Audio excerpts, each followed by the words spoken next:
BRS एक ओर से भैंसा में प्रजा आशीर्वाद का सभा आयोजन किया गया।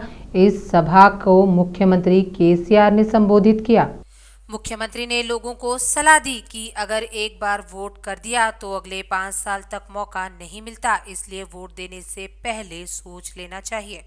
विपक्षी दल चुनाव के मद्देनजर लोगों को भड़काने की कोशिश कर रहे हैं, लेकिन वे सोच समझकर वोट करना चाहते हैं।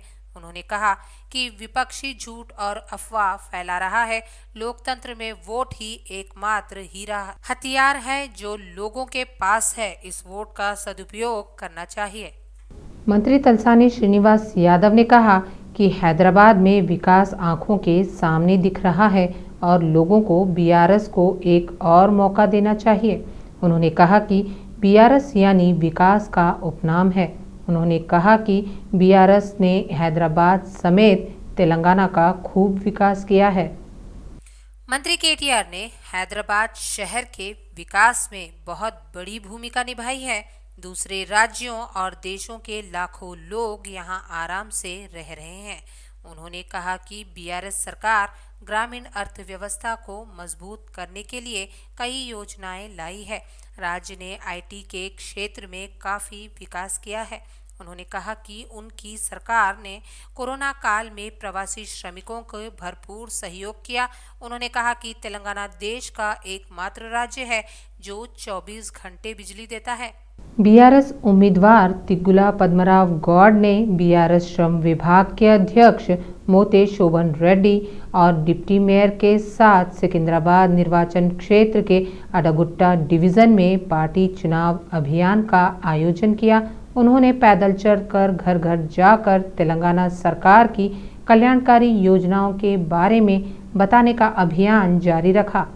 केसीआर सरकार हमेशा तेलंगाना सामाजिक व्यवस्था के कमजोर वर्गों के लोगों के दिलों में बनी हुई है। ग्रेटर हैदराबाद मोटे उप महापौर श्रीलता शोभन रेड्डी ने खुशी व्यक्त की कि बीआरएस पार्टी को हैट्रिक जीत की गारंटी है। पिछले कुछ वर्षों में तेलंगाना सभी क्षेत्रों के लोगों के लिए राज्य के विकास में नंबर 1 रहा है। उन्होंने कहा कि कल्याणकारी फल दिए गए हैं और लोगों को बीआरएस सरकार को उत्कृष्ट प्रतिक्रिया मिलेगी और लोगों को उम्मीद है कि आगामी चुनाव में पार्टी भारी बहुमत से जीतेगी और केसीआर को तीसरी बार मुख्यमंत्री बनाएगी। टीपीसीसी अध्यक्ष रेवंत रेड्डी ने कहा कि तमाम राजनीतिक कठिनाइयों के बावजूद सोनिया गांधी ने तेलंगाना राज्य का सपना पूरा किया। उन्होंने कहा कि सोनिया गांधी को लगता था कि तेलंगाना के लिए इस क्षेत्र के लोगों का संघर्ष उचित था और इसलिए उन्होंने राजनीतिक कठिनाइयों के बावजूद तेलंगाना के लोगों की आकांक्षाओं को पूरा किया। इन 10 सालों में केसीआर ने क्या कहा? लोग यह सोचना चाहते हैं कि क्या हुआ। उन्होंने कहा कि जिन लोगों ने सोचा था कि तेलंगाना के बाद नौकरियां और फंड आएंगे, उन्हें निराशा हुई। अंततः टीएसपीएससी परीक्षा आयोजित करने में विफल रहा है। उन्होंने कहा कि तेलंगाना के लिए 1000 से ज्यादा युवाओं ने अपनी जान कुर्बान कर दी। कांग्रेस नेता मैनमपल्ली हनुमंतराव ने मंत्री हरीश राव और मल्लारेड्डी के खिलाफ कड़ी टिप्पणी की। उन्होंने कहा कि मल्लारेड्डी उनके स्तर का नहीं है। उनकी अशिक्षित और विदूषक कहकर आलोचना की गई। उन्होंने कहा कि मल्लारेड्डी राजनीति में भिखारी हैं। उन्होंने आपत्ति जताई कि वह नहीं जानते कि वह किस बारे में बात कर रहे हैं। मैनमपल्ली का कहा कि वह सभी ट्रेडों का जैक है। उन्होंने कहा कि वह सिर्फ राजनीति में ही नहीं बल्कि खेल में भी प्रथम स्थान पर हैं। उन्होंने कहा कि क्रिकेट में वह ओपनर के तौर पर उतरते थे और नॉट आउट आते थे। वह वॉलीबॉल टीम का नेतृत्व भी करते थे। कहा जाता है कि मल्लारेड्डी के पास नृत्य के अलावा कुछ नहीं है। हरीश पर गंभीर भ्रष्टाचार का आरोप है। उन्होंने कहा कि हरीश के साथ मल्लारेड्डी भी जेल जाएंगे।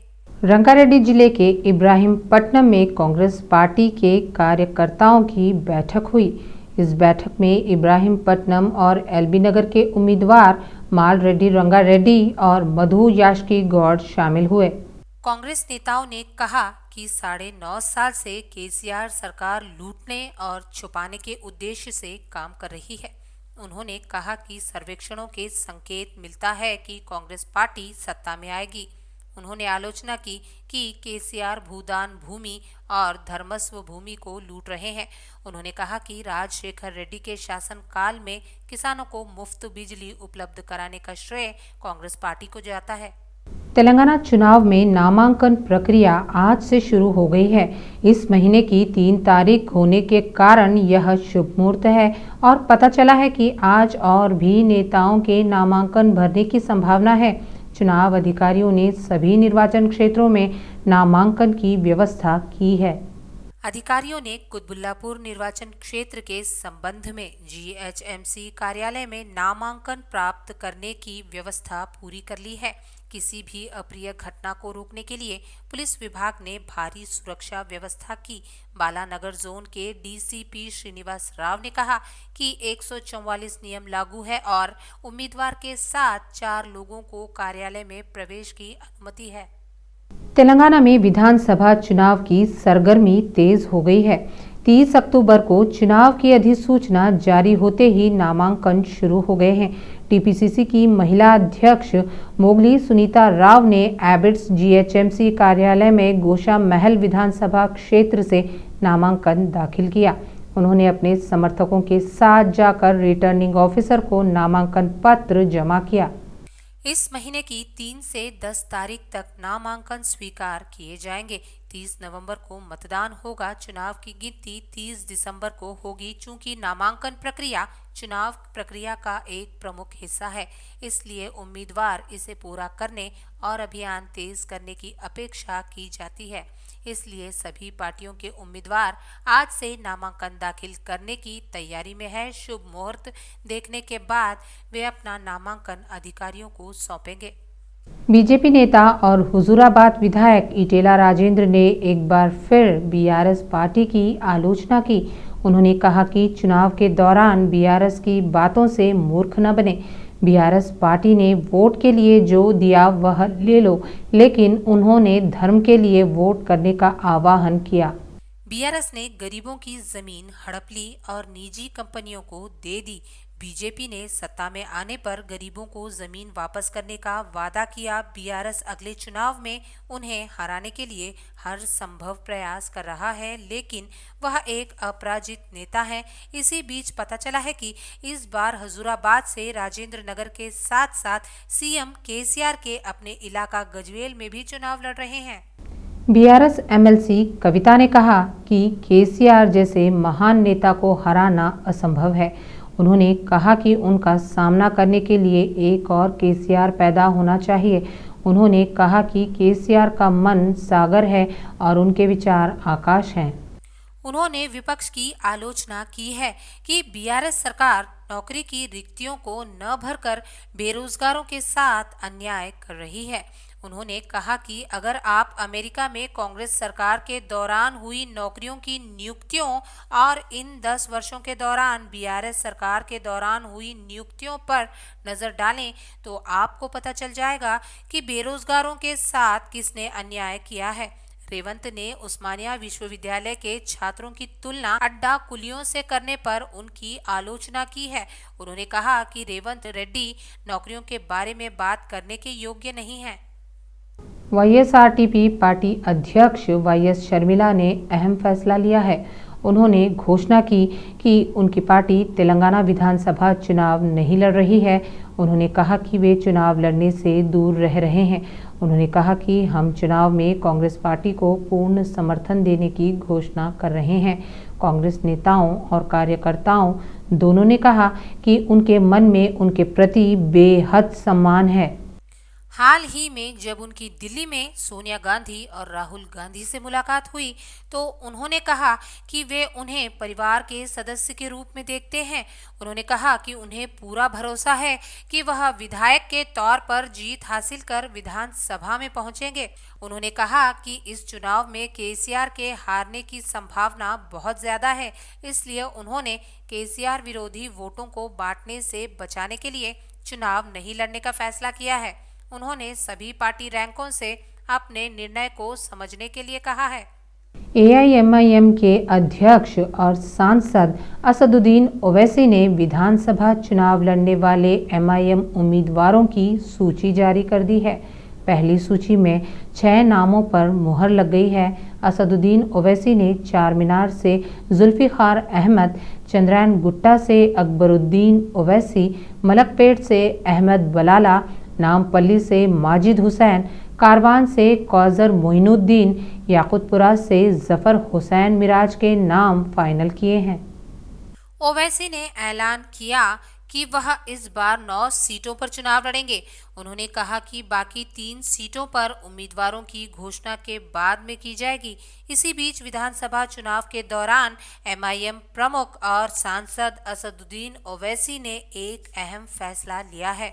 अगले विधानसभा चुनाव में 9 सीटों पर चुनाव लड़ने का फैसला लिया गया है। एमआईएम पार्टी, जो अब तक 7 विधानसभा सीटों पर चुनाव लड़ती है, ने घोषणा की है कि वह इस बार 2 और नए निर्वाचन क्षेत्रों में चुनाव लड़ रही है। और सबसे पहली बात तो ये है कि हमारे पार्टी लीडर अकबरुद्दीन ओवैसी दोबारा इंशाअल्लाह चंद्रायन गुट्टे से मजलिस के उम्मीदवार रहेंगे। अहमद बलाला साहब मलकपेट से मजलिस इत्तेहादुल मुस्लिमीन के उम्मीदवार रहेंगे। कौसर मोइनुद्दीन साहब कारवान से मजलिस इत्तेहादुल मुस्लिमीन के उम्मीदवार रहेंगे। फिर माजिद हुसैन नामपल्ली से मजलिस इत्तेहादुल मुस्लिमीन के उम्मीदवार रहेंगे। याकुतपुरे से जाफर हुसैन मिराज साहब इंशाअल्लाह मजलिस इत्तेहादुल मुस्लिमीन के उम्मीदवार रहेंगे। और चार मीनार से एक्स मेयर जुल्फिकार साहब मजलिस इत्तेहादुल मुस्लिमीन के उम्मीदवार रहेंगे। तो ये अहम बातें मुझे आपको बताना था, ये आपको बता चुका हूं। अगर आपके कोई सवालात हैं, ये 3 असेंबली हल्कों का ऐलान कब होगा मैं जल्दी कर दूंगा, क्योंकि आज से नॉमिनेशंस की तारीख शुरू हुई है, तो ये करूंगा। और इंशाअल्लाह मुझे यकीन है कि अल्लाह सुब्हानहू व तआला हमारे पूरे उम्मीदवारों को वो एमएलए बनेंगे, कामयाब होंगे। अवाम की उनका साथ मिलेगा, अवाम की दुआएं, अवाम का और उनको मिलेगा इंशाअल्लाह ताला। और हमारी कैंपेन का आगाज़ भी कल परसों से शुरू हो जाएगा। तो दूसरे 3 असेंबली हल्के जात का इंशाअल्लाह मैं जल्द से जल्द आपके सामने नामों का ऐलान करूँगा। विधानसभा चुनाव के लिए मतदान की तारीख नज़दीक आते ही राज्य की राजनीति में एक और अहम घटनाक्रम हुआ है। टीडीपी के पूर्व अध्यक्ष कसानी ज्ञानेश्वर मुदिराज बीआरएस पार्टी में शामिल हो गए। एर्रावली में सीएम के फार्म हाउस में कसानी को पार्टी का अंगवस्त्र पहनाकर सीएम केसीआर की पार्टी में शामिल होने के लिए आमंत्रित किया। बीआरएस छोड़ने वाले ईटेला राजेंद्र की जगह कसानी हमारी पार्टी में शामिल हुए हैं। ईटेला इस बात से नाराज थे कि मुदिराज को बीआरएस में बढ़ने की अनुमति नहीं दी गई। इस मौके पर केसीआर ने आश्वासन दिया कि मनोनीत पदों पर मुदिराज को भरपूर समर्थन दिया जाएगा। उन्होंने कहा कि मुदिराज को बीआरएस में एमएलसी और राज्यसभा पद मिलेगा। केसीआर ने याद दिलाया कि बंडा प्रकाश मुदिराज को लाया गया और पद दिया गया। उन्होंने कहा कि पेशे के मामले में मुदिराज के साथ अन्याय हुआ है। उन्होंने कहा कि वह चुनाव के बाद मुदिराज से मिलेंगे। तेलंगाना की 119 विधानसभा सीटों में से 112 सीटें हमारे हिसाब में आएगी। तेलंगाना राज्य में चुनाव प्रचार तेजी से शुरू हो गया है। इस महीने की 30 तारीख को होने वाले मतदान के मौके पर सभी पार्टियों ने हैदराबाद के विभिन्न हिस्सों में प्रचार अभियान शुरू कर दिया है। इसके तहत मलकपेट में चैनी डिवीज़न के कांग्रेस उम्मीदवार मुजफ्फर अली खान प्रचार कर रहे थे, जब स्थानीय एमआईएम कार्यकर्ताओं ने उन्हें रोका और बहस शुरू कर दी। स्थानीय बुजुर्गों की मध्यस्थता से सुलझा कांग्रेस एमआईएम विवाद। अभियान के तहत स्थानीय लोगों ने कहा कि पहले दिन में तुम या मैं के अंदाज में अभियान चलाया गया। कुल मिलाकर ऐसा लगता है कि पुराने शहर हैदराबाद में इस साल का चुनाव दिलचस्प होने वाला है।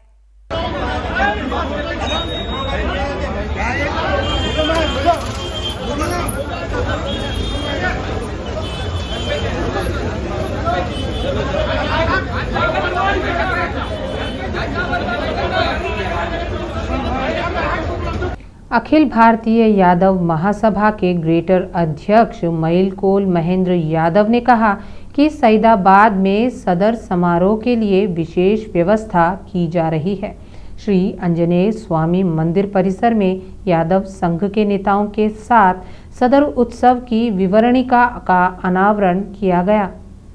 उन्होंने कहा कि निजाम के समय से ही सैदाबाद में सदर उत्सव मनाया जा रहा है। बताया गया है कि विशेष आकर्षण ढोल की थाप और युवाओं के नृत्य के बीच हवालों का सुंदर नृत्य होगा। उन्होंने कहा कि यादव इस त्योहार को भव्य तरीके से मनाते हैं। उन्होंने कहा कि सदर समारोह को देखने के लिए हजारों लोग आएंगे। केंद्रीय चुनाव आयोग ने तेलंगाना विधानसभा चुनाव के लिए अधिसूचना जारी कर दी है। इसके साथ ही नामांकन की प्रक्रिया भी शुरू हो गई है। इस महीने की 10 तारीख तक नामांकन स्वीकार किए जाएंगे। रविवार को छोड़कर शेष दिनों में नामांकन चुनाव रिटर्निंग अधिकारियों के कार्यालयों में सुबह 11 बजे से दोपहर 3 बजे तक प्राप्त किए जाएंगे। नामांकन ऑनलाइन पूरा किया जाना चाहिए और आवेदन रिटर्निंग अधिकारी को भौतिक रूप से प्रस्तुत किया जाना चाहिए। इस महीने की 13 तारीख को नामांकन पर विचार किया जाएगा। नामांकन वापस लेने की अंतिम तिथि 15 तक है। उसी दिन शाम को उम्मीदवारों की अंतिम सूची की घोषणा की जाएगी। राज्य की 119 सीटों पर इस महीने की 30 तारीख को मतदान होगा और वोटों की गिनती 3 दिसंबर को होगी। संपूर्ण मतदान प्रक्रिया इलेक्ट्रॉनिक वोटिंग मशीनों के माध्यम से आयोजित की जाएगी। इसी बीच चुनाव आयोग ने साफ कर दिया कि नामांकन के दौरान उम्मीदवारों को नियमों का सख्ती से पालन करना होगा। प्रत्येक उम्मीदवार प्रत्येक निर्वाचन क्षेत्र से नामांकन के अधिकतम 4 सेट दाखिल कर सकता है। एक उम्मीदवार 2 से अधिक निर्वाचन क्षेत्रों में चुनाव नहीं लड़ सकता। कंटोनमेंट में बीआरएस चुनाव प्रभारी व मंत्री तलसानी श्रीनिवास यादव ने स्पष्ट किया है कि सिकंदराबाद कंटोनमेंट निर्वाचन क्षेत्र की बीआरएस विधायिका लस्या नंदिता की भारी बहुमत से जीत निश्चित है। उन्होंने कहा कि लास्या नंदिता द्वारा की गई पदयात्रा के पहले चरण को अद्भुत प्रतिक्रिया मिली। मंत्री तलसानी पदयात्रा को सफल बनाने वाले कंटोनमेंट बोर्ड के सभी पूर्व सदस्यों, बीआरएस के वरिष्ठ नेताओं, कार्यकर्ताओं और सायन्ना के प्रशंसकों को बधाई दी। उन्होंने कहा कि इससे पार्टी का प्रचार अभियान और भी मजबूती से जारी रहेगा। बीआरएस विधायक उम्मीदवार लस्या नंदिता के साथ साथ सभी पार्टी कार्यकर्ताओं को हर जगह प्रचार अभियान तेज करने का सुझाव दिया है। इस संबंध में मंत्रियों और कंटोनमेंट बीआरएस चुनाव प्रभारी तलसानी श्रीनिवास यादव के नेतृत्व में कारखाना स्थित सायन्ना के आवास पर एक महत्वपूर्ण बैठक आयोजित की गई। मंत्री तलसानी ने पदयात्रा व प्रचार अभियान के पहले चरण के सफल समापन पर पार्टी रैंकों को बधाई दी। अभियान को तेज करने के लिए की जाने वाली कार्य योजना पर मुख्य सुझाव दिए गए। मंत्री तलसानी ने सुझाव दिया कि सभी को कड़ी मेहनत करनी चाहिए और बिना किसी हिचकिचाहट के लस्या नंदिता को भारी बहुमत से जिताना चाहिए। कहा कि बीआरएस घोषणा पत्र को मजबूती से लोगों तक ले जाना चाहिए। मंत्री तलसानी ने कहा कि बीआरएस विधायक उम्मीदवार लस्या नंदिता को लोगों से शानदार प्रतिक्रिया मिल रही है। इस महीने की 9 तारीख को नामांकन कार्यक्रम होगा। दिवाली के बाद हर वार्ड में पार्टी कार्यालय खोले जाएंगे। उन्होंने कहा कि दिवाली के बाद अभियान तेजी से गति पकड़ेगा। डिप्टी स्पीकर सिकंदराबाद निर्वाचन क्षेत्र के बीआरएस उम्मीदवार तिगुल्ला पद्मराव गौड़ ने कहा कि उन्हें कई परियोजनाएं शुरू करने का श्रेय जाता है और यदि वे चुनाव जीतते हैं तो वे दुगने उत्साह के साथ लोगों के लिए अधिक फायदेमंद होंगे। सिकंदराबाद विधानसभा क्षेत्र में चुनाव अभियान के तहत तिगुल्ला पद्मराव गौड़ ने अट्टागुट्टा नगर सेवक लिंगानी प्रसन्ना लक्ष्मी श्रीनिवास के साथ अट्टागुट्टा डिवीजन के विभिन्न क्षेत्रों का दौरा किया। घर घर जाकर मतदाताओं से मिले और उनसे समर्थन देने का अनुरोध किया। पद्मराव गौड़ का चुनाव प्रचार अड्डागट्टा के section Shastri Nagar, B section Venkat नगर, साई नगर, इंदिरा लक्ष्मी नगर, तुकाराम गेट और अन्य इलाकों में किया गया। सभी क्षेत्रों में स्थानीय लोगों ने पद्मराव गौड़ का भव्य स्वागत किया और चुनाव में अपना समर्थन देने की घोषणा की। पद्मराव गौड़ ने कहा कि अड्डागट्टा के रूपरेखा बदलने का श्रेय उनका है। इस मौके पर उन्होंने तुकाराम गेट RUB का निर्माण और शुरुआत खुद करने की याद दिलाई। उन्होंने कहा कि वह अपने राजनैतिक रसूख का इस्तेमाल सिकंदराबाद निर्वाचन क्षेत्र के विकास और पर्याप्त धन इकट्ठा करने के लिए कर रहे हैं। इस अवसर पर पद्मराव गौड़ ने कहा कि सिकंदराबाद को सभी क्षेत्रों में शीर्ष स्थान पर रखा जा रहा है। इस कार्यक्रम में अड्डागुट्टा नगर सेवक लिंगानी प्रसन्ना लक्ष्मी के साथ साथ डिप्टी मेयर मोते श्री ललिता शोभन रेड्डी, BRS युवा नेता रामेश्वर गौड़, त्रिनेत्रा गौड़, BRS श्रम विभाग के अध्यक्ष मोटे शोभन रेड्डी, पार्टी के वरिष्ठ नेता लिंगानी श्रीनिवास, अड्डागुट्टा डिवीजन के नेता और कार्यकर्ता शामिल हुए। अंबरपेट बीजेपी उम्मीदवार कृष्णा यादव ने विश्वास जताया कि हैदराबाद अंबरपेट निर्वाचन क्षेत्र पर बीजेपी का कब्जा होगा। बीजेपी पार्टी जीतेगी और बीजेपी का ही झंडा यहां लहराएगा। उन्होंने कहा कि 40 साल तक अंबरपेट निर्वाचन क्षेत्र में बीजेपी का कोई विरोध नहीं हुआ। उन्होंने आरोप लगाया कि अंबरपेट में 5 साल से विकास रुका हुआ है। उन्होंने कहा कि तेलंगाना के लोग परिवारवाद और भ्रष्ट शासन को खत्म करने के लिए बीजेपी की ताजपोशी का इंतजार कर रहे हैं। बीजेपी उम्मीदवार सामा रंगारेड्डी ने कहा कि वह LB नगर विधायक का टिकट आवंटित करने के लिए बीजेपी के केंद्रीय और प्रदेशीय अध्यक्ष JP नड्डा और किशन रेड्डी को विशेष धन्यवाद देना चाहते हैं। वनस्थलीपुरम के साहेब नगर त्रिनेत्र आंजनेय स्वामी मंदिर में एक विशेष पूजा आयोजित की गई और प्रचार वाहनों की पूजा करके अभियान की शुरुआत की गई। विधान क्षेत्र के पार्षदों, नेताओं और कार्यकर्ताओं ने कहा कि सभी को साथ लेकर सफलता की ओर बढ़ेंगे। उन्होंने कहा कि वे 2008 से ही जनता के मुद्दों को लेकर मैदान में हैं, भले ही वे किसी पद पर नहीं रहे हों। उन्होंने कहा कि विधानसभा क्षेत्र की हर गली की समस्याएं उनकी नज़र में है और उनका समाधान किया जाएगा। वे पार्टी की जीत के लिए कड़ी मेहनत करना चाहते हैं। इजराइल ने हमास पर नकेल कसते हुए गाजा को घेर लिया। इजरायली सेना गाजा पट्टी के एक महत्वपूर्ण शहर में घुस गई। हमास के आतंकवादी भूमिगत सुरंगों से हिट एंड रन हमलों का मुकाबला करने की कोशिश कर रहे हैं। दूसरी ओर अरब राष्ट्र अध्यक्ष इजराइल पर दबाव बढ़ा रहे हैं। वे गाजा से वापसी और युद्ध विराम चाहते हैं, कम से कम अस्थायी तौर पर। अमेरिकी विदेश मंत्री एंथनी ब्लिंकन ने आज दूसरी बार इजराइल का दौरा करेंगे। मानवीय दृष्टिकोण से युद्ध पर पूर्ण विराम लगाने के लिए राष्ट्रपति जो बाइडेन के दबाव में वह वहां से जॉर्डन जाएंगे।